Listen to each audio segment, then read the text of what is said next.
우리는 주위에서 어떤 사람이 완전히 변하여 새 사람이 되었다 이런 말을 들을 때가 있습니다. 주로 새 사람이 되었다 할 때 술을 마시면 폭행을 행하든 주정을 하든 이런 주폭들이 술을 끊게 되었다든지, 도박에 빠져서 재산을 탕진한 사람이 도박을 끊게 되었다든지, 또 성추행을 하는 이런 못된 습관을 가진 사람들이 그런 버릇을 버릴 때 저 사람은 정말 새 사람이 되기는 했구나, 참 엄청난 일이다 이렇게 생각을 합니다. 그런데 정상적인 사람이 새 사람이 되었다, 또 모범적으로 사는 사람이 새 사람이 되었다 이렇게 하면 정상적인데 또 뭐가 또 새로워져야 되는가? 지금 열심히 잘 살고 있는데 또 뭐가 변해야 되는가? 우리는 이런 생각을 하게 되는 것입니다.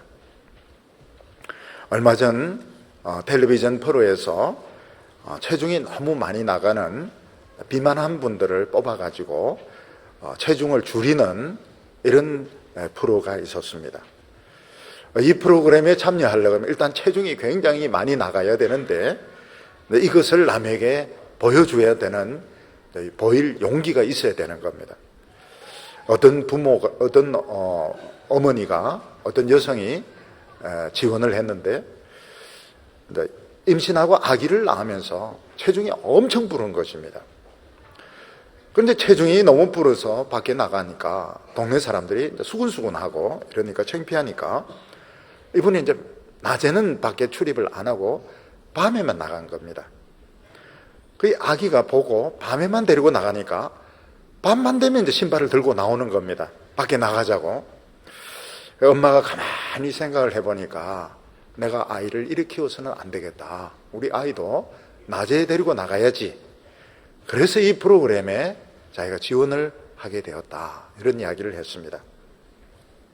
또 어떤 분은 운동선수였는데 운동에 실패한 뒤에 술을 많이 마시고 체중 조절에 실패하면서 비만이 왔는데 배에 막 줄이 쭉쭉 생겨서 수박 껍질처럼 줄이 막 생기게 되고 내가 이러다간 죽겠구나, 내가 이렇게 죽을 수는 없다, 그래서 이 프로그램에 신청을 하게 되었다 이런 이야기를 했습니다. 이분들은 전부 용감하게 지금 이 비만한 모습을 모든 사람들 앞에 다 보여주고 살이 깎는 이런 훈련을 통해서 자기 몸을 줄이는 이런 모습을 남에게 보여줄 용기를 가진 것입니다. 이분들은 그렇게 했으라도 나는 새로워지겠다, 나는 변하겠다 이런 결심을 한 것입니다. 근데 여성들 보니까 다리를 가늘게 하는 것이 굉장히 중요한 문제라는 걸 알게 되었습니다. 우리끼리 이야기인데 밖에는 절대로 이야기하지 마시고요. 우리 집에 이제 추수감사절 감사한 제목이 몇 개가 있습니다. 감사한 게 몇 개가 있어서 그 제목을 적고, 기도 제목인데 기도 제목을 뭐로 할까? 이제 서로 이제 카톡으로 주고받다가 일단은 배우자가 있어야 되니까 배우자를 1번으로, 배우자를 주시는 걸 1번으로, 2번이 뭔가 하면 다리를 가늘게 하는 것이 제목은. 그리고 세 번째가 뭔가 하면 친구들하고 잘 지내는 거로. 그래서 이번에 냈습니다. 대신 내 돈 내어가지고 냈습니다.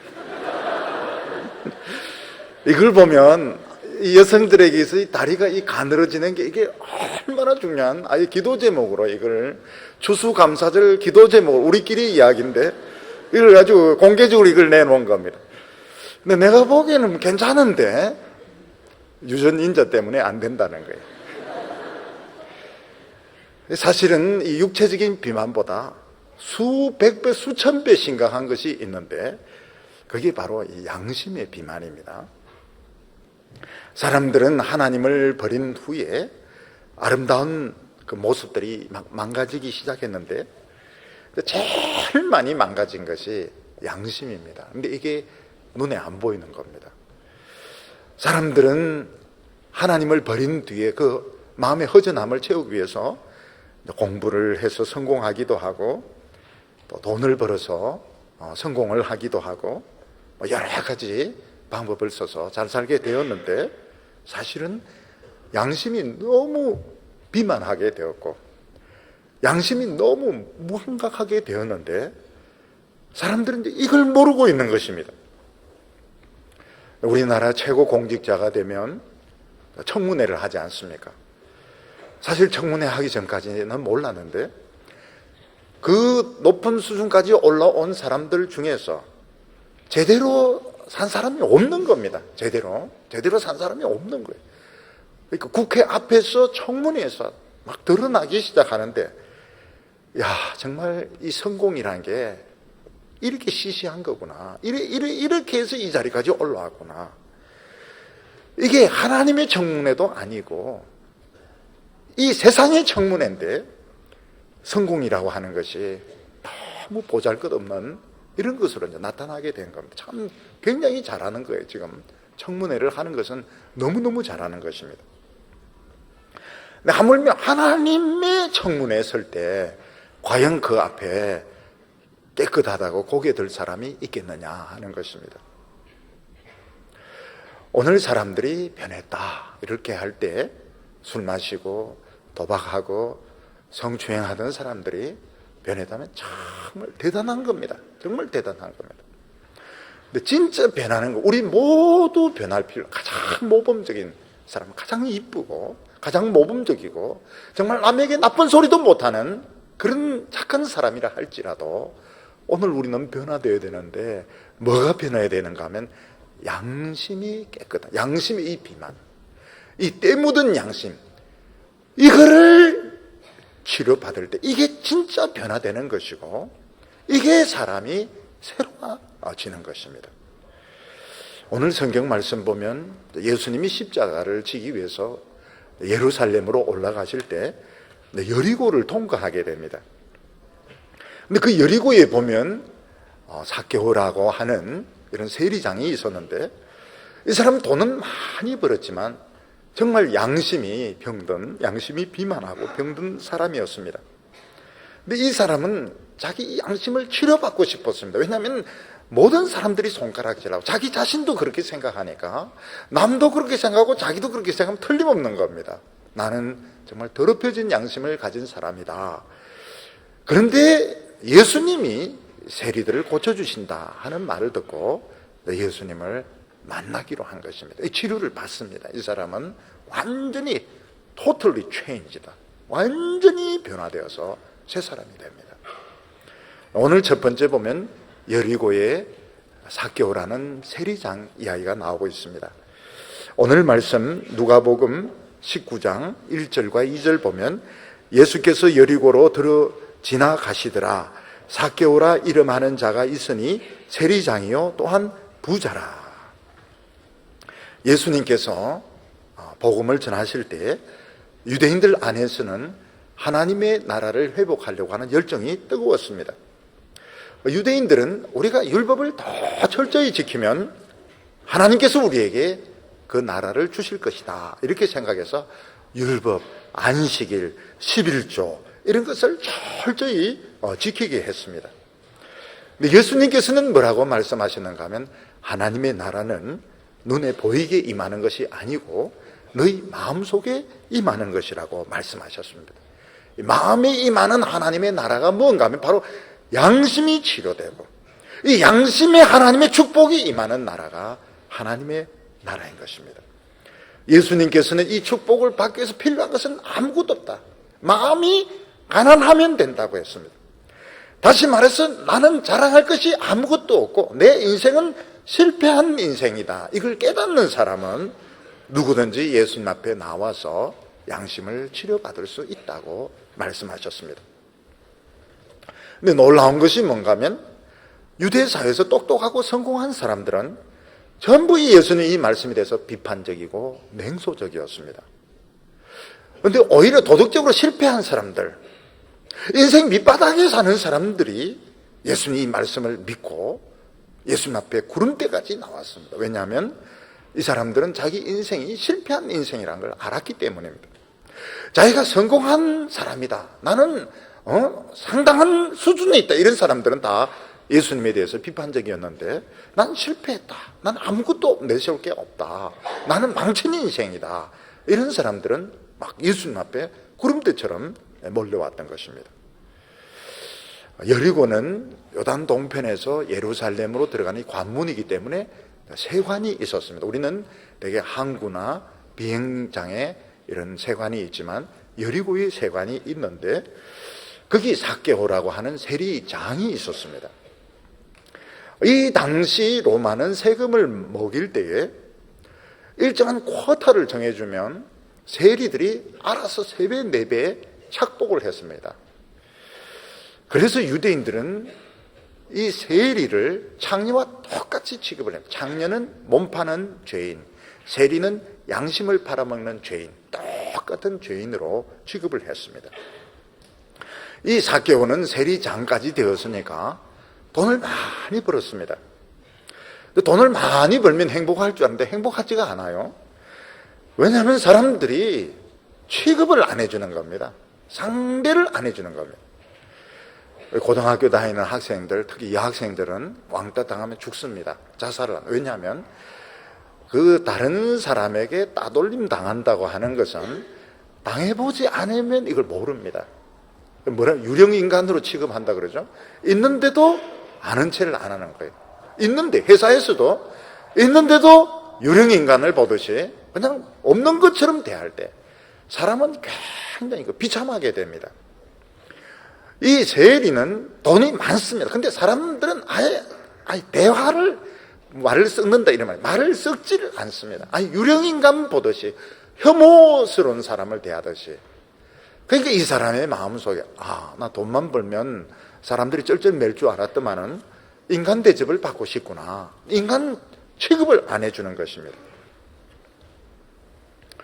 이 삭개오는 유대인이기 때문에 지옥이 있는 줄 알았습니다.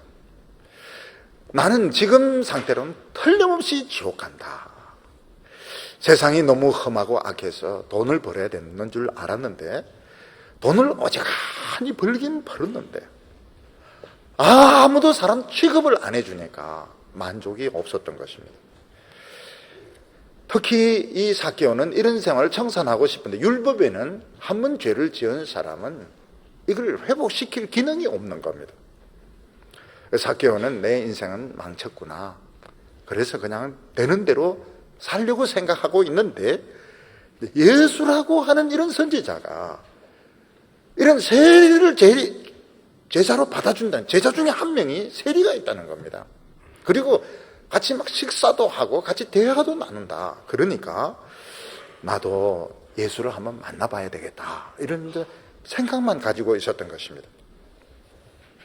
사람들은 자기가 어떤 형편에 있는지 모르고 성공을 향해서 출세를 향하여 달려가. 저는 더 했습니다. 우리 교회 청년들 저는 충분히 이해를 합니다. 젊었을 때 얼마나 세상이 좋고 얼마나 세상에 성공하고 싶은지. 사실은 주일 이 교회에 나오는 것 자체가 정말 대단한 겁니다. 정말 대단한 겁니다. 그래도 왜 나왔을까요? 뭔가 마음에 갈급한 것이 있는 겁니다. 이 갈급한 것이 어떻게 생겼을까요? 이게 하나님이 지금 부르고 있는 겁니다.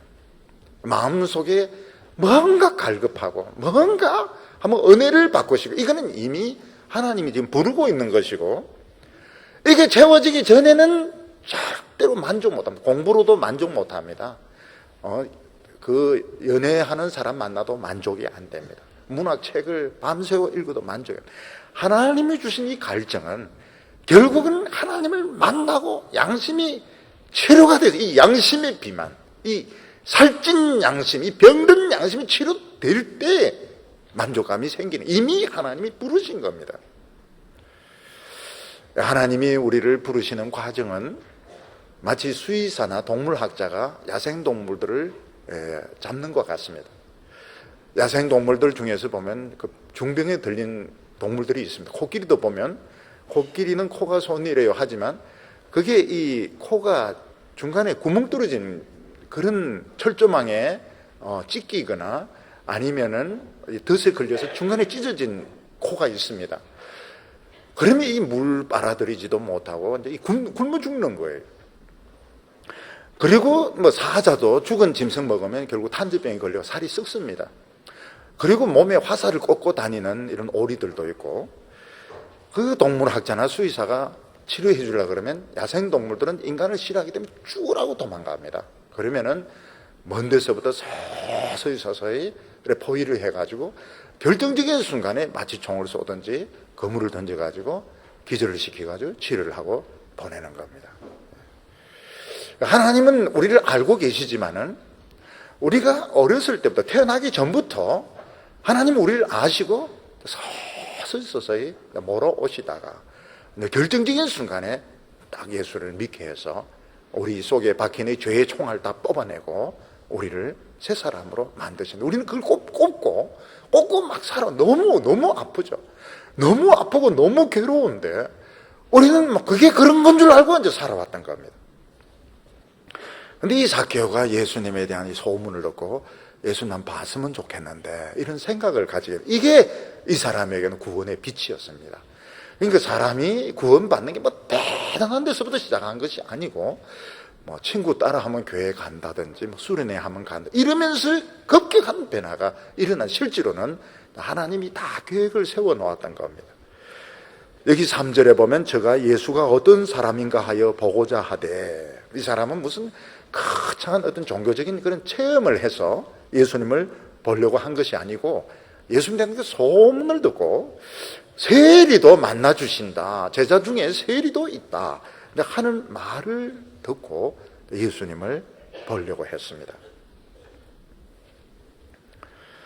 그 이유는 뭔가 하면 이미 하나님이 삭개오를 부르셨던 겁니다. 다른 세리들은 돈으로 만족이 되는데 이 삭개오는 돈으로 만족이 안 되었던 겁니다. 그래서 결국은 예수님을 보고 싶어하는 이런 생각이 든 건데, 과연 이것이 하나님이 삭개오를 부르고 있었던 것입니다. 오늘 두 번째로 보면 삭개오에게 어린애 같은 마음이 있었던 것을 알게 됩니다. 삭개오는 예수님이 여리고를 지나간다 하는 말을 듣고 굉장히 반가웠습니다. 근데 예수님이 지나간다는 소문을 들고 만나려고 막 뛰었는데 만날 수가 없었습니다. 왜냐하면 키가 너무 작았기 때문입니다. 우리가 여기서 알 수 있는 게, 삭개오가 이 신체적인 컴플렉스를 참 많이 가졌겠구나, 또 신체적인 컴플렉스가 있었기 때문에 더 돈을 벌려고 했겠구나 하는 것을 이해를 할 수 있습니다. 그런데 결국 이 신체적인 컴플렉스가 하나님 앞에 예수님 만나는 데까지도 이게 영향을 미치는 겁니다. 늘 키 작다 해서 놀림당하고 따돌림 당하는데 예수님을 만나러 오는데도 이 키 작은 것이 이제 문제가 되는 겁니다. 키가 작아 뛰어도 예수님이 보이지 않았던 겁니다. 보통 어른들 같으면 안 보이면 그냥 갑니다. 어른들은 점잖기 때문에 안 보이면 그냥 갑니다. 근데 이 삭개오는 어린애 같은 유치한 마음이 들었습니다. 그 유치한 마음이 뭔가 하면 나무에 예수님이 지나가는 나무에 올라가서 예수님을 보자는 겁니다. 이거는 어른의 생각이 아닙니다. 이건 어린애들 생각이죠. 어린애들은 한번 하려고 하면 해야 되는 겁니다. 어린애들은 수단과 방법을 가리지 않고 자기가 가지고 싶은 걸 가져야 되고 하고 싶은 걸 해야 되는데, 이 삭개오의 마음속에 어린애 같은 유치한 마음이 있었던 겁니다. 그런데 이게 삭개오를 살리는 길이었습니다. 왜냐하면 다음에 예수님을 만나지 다음이 없습니다. 예수님 이번에 올라가서 십자가에 못 박히면 끝나는 겁니다. 다음이 없습니다. 되게 많은 사람들이 은혜 받을 수 있는 기회를 놓치는 것은 너무 점잖아서 그런 겁니다. 어린애 같은 마음, 유치한 마음, 이게 신앙에는 굉장히 중요합니다. 오늘 3절 하반절 보면 키가 작고 사람이 많아 할 수 없어 앞으로 달려가 보기 위하여 뽕나무 위에 올라가니 이는 예수께서 거기로 지나가게 되밀어라. 삭개오는 예수님이 지나가는 그 나무 위에 올라가서 예수님, 이건 어른들이 하는 생각이 아닙니다. 니고데모가 밤에 예수님을 찾아왔습니다. 자기 얼굴 밝히기 싫으니까 밤에 찾아왔습니다. 그런데 니고데모에게도 유치한 것이 있었습니다. 그게 뭔가 하면 예수님이 거듭나야 된다 이러니까 깜짝 놀라면서, 내가 이래 늙었는데 어머니 뱃속에 들어갔다 다시 나올 수 있어. 이건 아주 유치한 생각이죠. 어떻게 늙은 사람이 어머니 뱃속에 들어갔다 또 나올 수 있어. 그런데 유치했기 때문에 이 사람은 예수님께서 그게 아니고 물과 성령으로 거듭나는 거라 하는 말씀을 듣게 되는 것입니다. 오늘 우리도 마찬가지입니다. 너무 점잖기 때문에 예수님을 만나고 은혜 받을 기회를 많이 놓치게 됩니다. 근데 유치할 수 있을 때, 성경 공부할 때도 보면 모르는 게 있는데 이게 물으면 참 창피한데, 그런데도 용기를 내서 이제 묻습니다. 그럼 진짜 사람들이 웃습니다. 놀라면서 묻습니다. 어떻게 그래 유치한 발상을 다 할 수 있느냐. 근데 거기서부터 이제 그 사람의 신앙은 자라기 시작합니다. 유치할 수 있기 때문에 그 마음이 열리게 되는 겁니다. 놀라운 것은 뽕나무 위에 딱 올라가서 이렇게 보니까 예수님이 가까이 오는 겁니다. 야, 예수님 저렇게 생겼구나. 이제 잘 보이네. 이 사람은 예수님을 본 것으로 만족을 하려고 하는데, 놀라운 것은 예수님이 딱 거기 서서 쳐다보면서 삭개오 이름을 부르는 겁니다.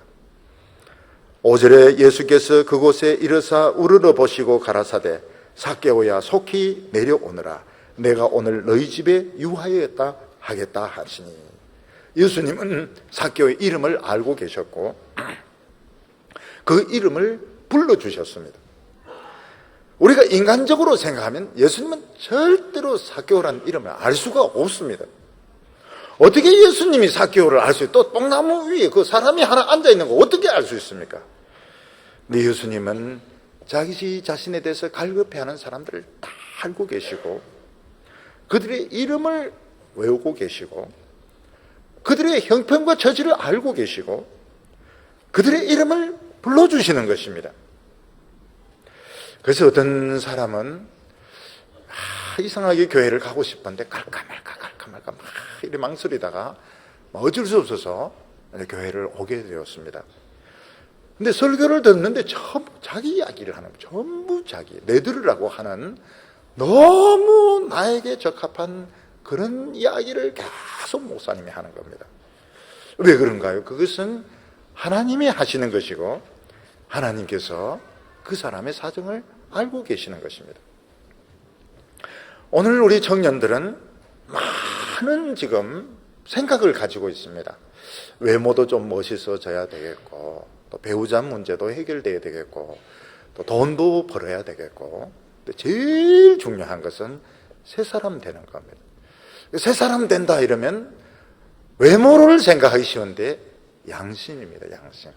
양심을 치료받는 것이 새 사람이 되는 것이고, 오늘 여기 온 것 자체가 이미 하나님이 부르셨고 하나님은 나를 알고 있는 것입니다. 내가 몇 번째 줄 누구 옆에 앉아있고 내 이름이 무엇이며 내가 속으로 얼마나 답답해하는지 알고 계시는 겁니다. 그래서 그 이름을 불러주십니다. 삭개오야 내려오너라. 내가 오늘 너희 집에 가야 되겠다. 근데 삭개오는 그냥 얼굴만 이렇게 보고 그냥 집에 가려고 했는데 주님이 이름을 불러주시고 너희 집에 가서 하루를 자면서 교제를 나눠야 되겠다. 참 너무너무 놀라운, 진리라고 하는 것은 밖에서 구경하는 거하고 한번 들어가 보면 너무 틀립니다. 밖에서 보면 뻔할 것 같은데 한번 들어가 보면 상상할 수 없는 세계가 기다리고 있는 겁니다.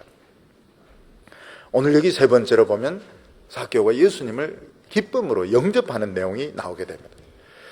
삭개오에게 예수님이 내 오늘 너희 집에 가야 되겠다 이랬는데 삭개오가 준비가 되어 있을까요? 없을까요? 삭개오는 예수님 맞을 준비가 전혀 되어 있지 않습니다. 아마 집에 청소도 안 되어 있을 것이고, 특히 문제가 뭔가 하면 삭개오의 집은 부패의 온상이었던 겁니다. 거기에 있는 모든 것들은 남의 것 차하고 뺏고 이렇게 해서 장식한 그런 도둑의 소굴이었기 때문에 예수님을 모시고 갈 준비가 되어 있지 않았습니다.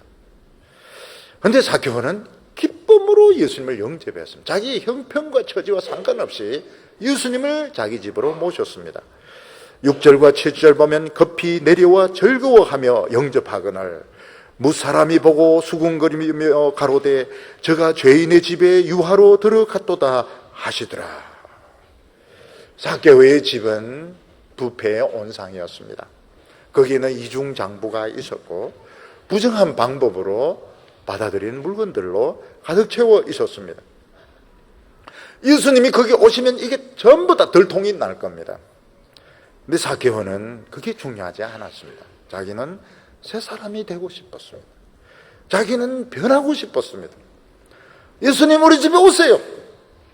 깨질 건 깨지고 드러날 것은 드러나고 폭로될 것은 폭로되고 뭐 어떻게 되든지 간에 나는 지금 새 사람이 되고 싶습니다.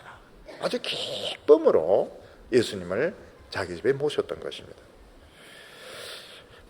예수님은 요한계시록 3장 20절에 볼지어다 내가 문 밖에 서서 두드리노니 누구든지 내 음성을 듣고 문을 열면 내가 그에게로 들어가 그로 더불어 먹고 그는 나로 더불어 먹으리라.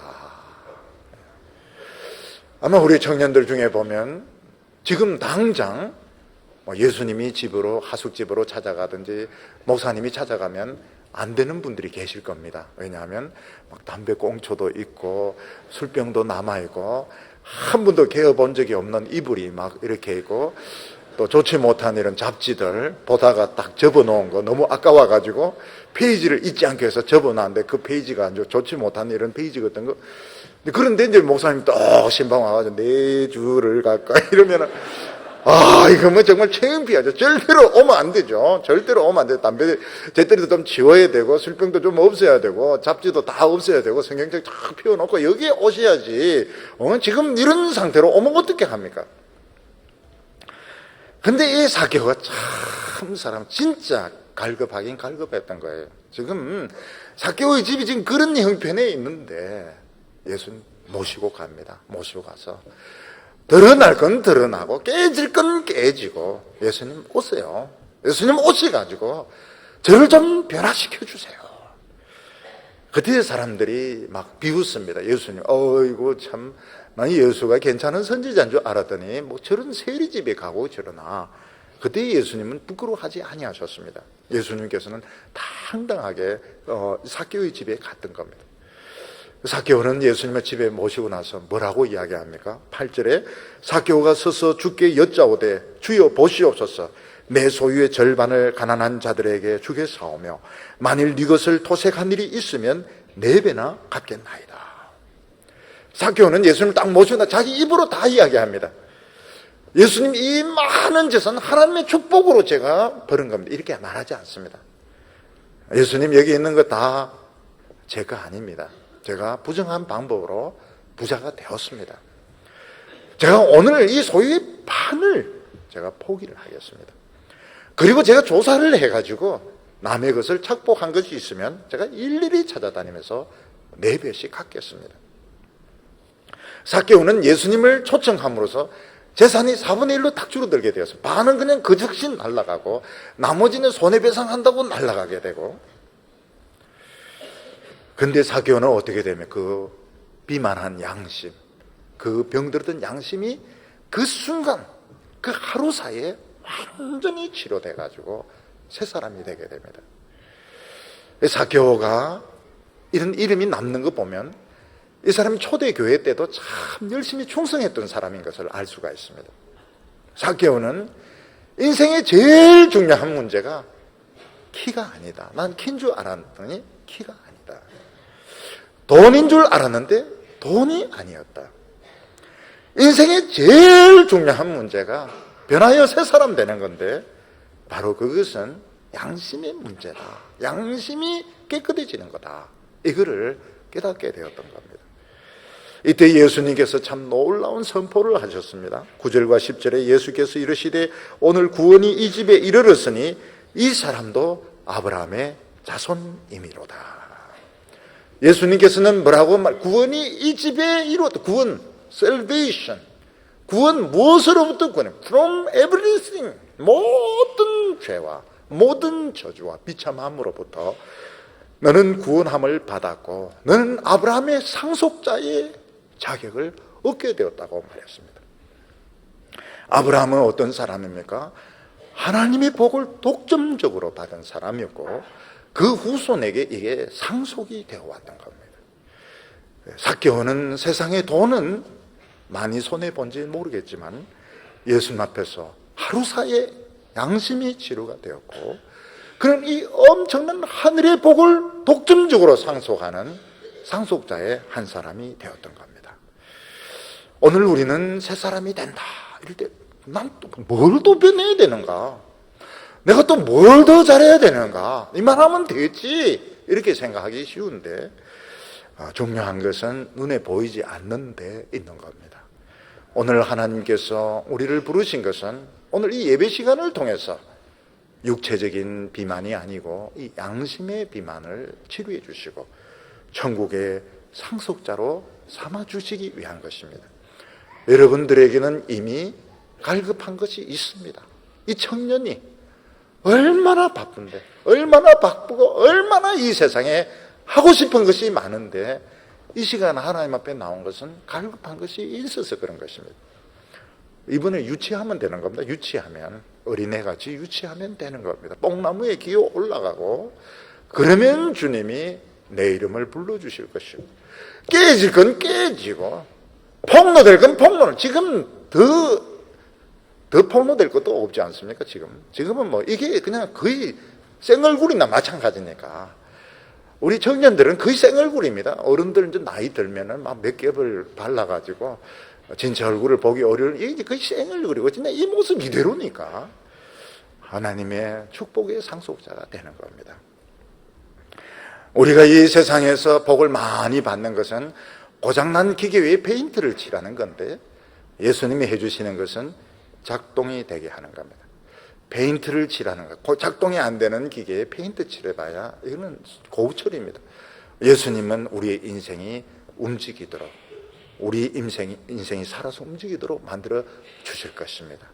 오늘 이 시간 하나님 앞에서 깨끗한 양심을 얻고 천국의 축복을 받는 우리 성도들 다 되시기를 축원합니다. 기도드리겠습니다. 거룩하신 하나님 아버지, 이 세상에 없는 하나님의 복을 주시기 위하여 우리에게 갈급함을 주시고 오늘 하나님 앞에 불러주심을 감사합니다. 주여, 우리가 더 감출 것도 없고 더 섬길 것도 없습니다. 오늘 하나님 앞에서 우리 있는 모습 이대로 고침을 받게 하여 주셔서 우리 답답한 마음이 시원해지게 하여 주시고 미래에 대한 불안과 두려움 다 없어지게 하여 주시고 오늘 성령의 큰 축복 받는 성도들 되게 하여 주시옵소서. 예수님의 이름으로 기도하옵나이다.